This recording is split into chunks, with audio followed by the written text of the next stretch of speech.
What a race. What a fantabulous race we've witnessed in Bahrain, a circuit that we're not a great fan of. A race that we never actually look forward to, and the past has been approval of that. But Kunal Shah and Rishi Kapoor would officially like to apologize to everybody that's actually with that Grand Prix. What a race, Kunal. Brilliant. What a race, yes. I'm going to make a slight correction. I'm a big fan of Bahrain and you know why. Because you've driven there, show off.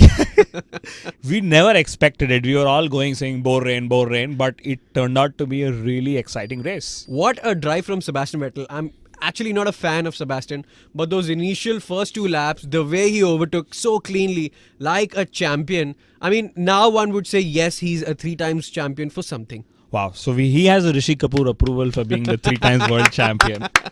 But I'm just gonna give you a perspective of how we had issues in China where we had drivers asking if they could overtake. Correct. And we had Bahrain where people were overtaking left, right and center. So my question here is, was it Pirelli that made the big difference?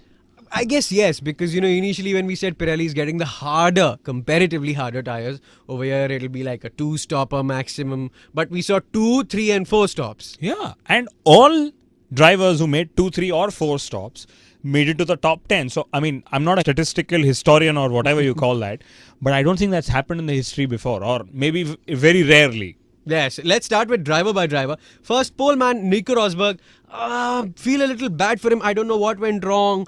Maybe Hamilton's car was a little better, but I don't understand how you can go from pole to that position where he ended and behind your teammate who's got a penalty. Yeah, pole to P9. I mean, and he always expected he'd go backwards. Mm-hmm. But hats off to Hamilton. I mean, he was happy to be in P5, and I guess we also are probably happy to see him there.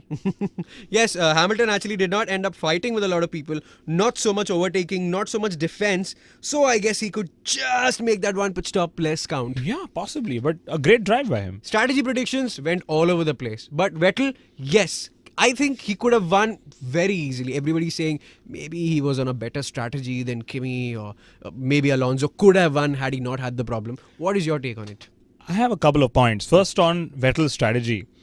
One of our listeners, Rajesh Kankavlikar, who I know is a big Sahara Force India fan, okay, he made a very interesting point. He said Vettel won it so easily and convincingly that he could have probably done only 2 stops and still won the race, which actually is a great insight. But also, we think that Kimi Raikkonen did the fastest two-stop strategy. That's correct. Kimi back to being Kimi himself. I don't think he's fought with anyone on track, not any major battles that we saw.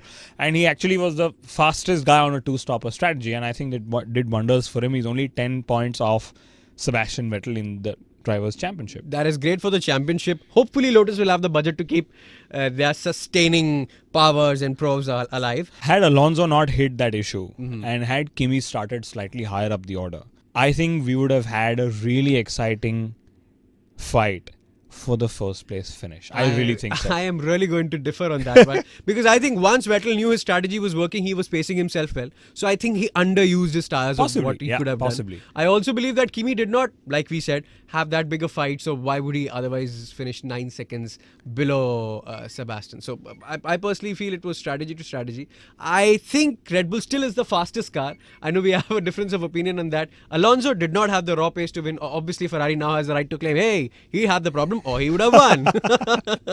So that's that. Coming to the midfield, I think the best battle ever between two teammates was seen between the McLaren drivers. What a race! What a race! I mean, Perez used his elbows, he used his wings, he used his tires, he used everything possible to stay ahead of Button. Okay.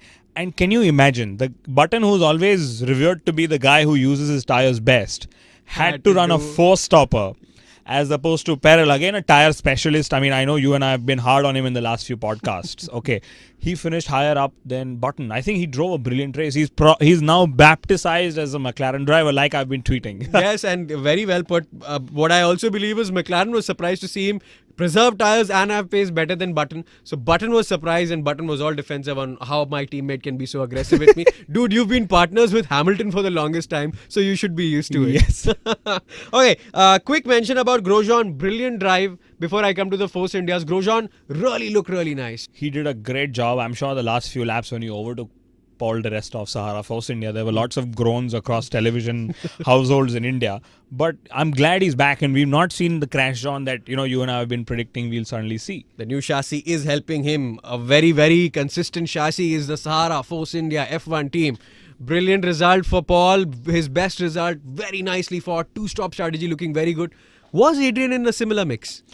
Adrian could have been, should have been. I think he's just had bad luck on 2 back-to-back race weekends in China, and now with Massa being slightly bit more aggressive with him. Had he not had the puncture, I wouldn't see why he wouldn't have been mixing it in the front as well, along with Paul. Still, of the two, who do you think would have finished higher? Hard to say, man. Move on. All right. Somebody who's finished higher than most of the teams that finish higher than him is a green-colored car. The driver's name is Charles Peak. His car was tested by Heikki Kovalainen. Thank you, Heikki. Yes, thank you. It is. And a point to be mentioned here, which Akshay Sharnaik, one of our listeners again, brought up, said that Charles Peak finished ahead of the Sauber of Esteban Gutierrez. Okay, which yes, of course, is true if you see the race results. Okay.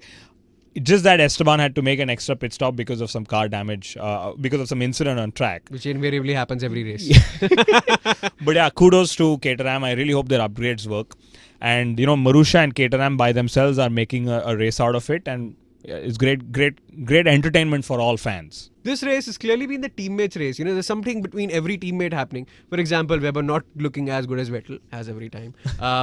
Felipe Massa following Alonso and doing 2 extra stops. And that tire shamble. I mean, it went all over the place. What the hell happened? I don't know. It's a very interesting thing.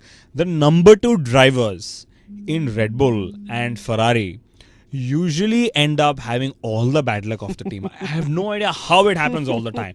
I mean, Massa had a delaminated tire on both the compounds. I mean, we've probably never seen that happen before as well. And I'm sure Pirelli are puzzled too. Pirelli, yes, puzzled, but they have an answer because now they can test their tires on a Formula 1 car that they've acquired, and that is the HRT, which also brings me to the view that, I know you and I have been planning to save money and trying to buy out HRT. I think where's the piggy bank? We need piggy banks. Okay, but on the same note, and I really wish they would have bought HRT, because I can tell you HRT would have been a strong midfield running team, probably in the top 3 by now, given all the tire data that Pirelli has to their access. But that'll be interesting. Why shouldn't Pirelli run HRT? What do you think? That's a good one. In fact, I would say Pirelli, run HRT. Get 2 very, very handsome blokes to drive for you, Kunal Shah and Rishi Kapoor. All right, another handsome bloke, handsomely rich, has a money mind for Formula 1. Bernie Ecclestone has come up with a very good marketing saga, a great solution to the PR of Formula 1, and that is? That is about having a random motorhome order be implemented on track from the Bahrain Grand Prix. So what does that exactly mean? What it means is usually you have all the garages that are lined up basis the championship positions of the team. Correct. Okay. Exactly behind each of the garages are the team motorhomes where the drivers, engineers sit and meet and have meetings and have lunch, dinner, meetings, etc. That's there. Okay. So what Bernie has now done is that the garages will remain as per the Constructors Championship, but the motorhome allocations are random. So by effect, what happens is the driver probably needs to walk that much more longer to get into his motorhome. So there are 2 effects. First is he could bump into a driver who's either a friend or a rival and exchange a few good words or hopefully a few bad. Or he could bump into Kunal Shah and Rishi Kapoor trying to interview them. Yes.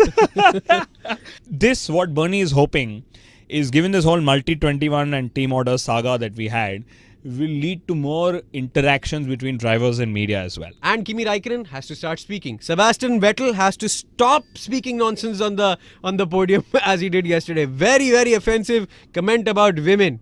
Of course. I mean, sexist.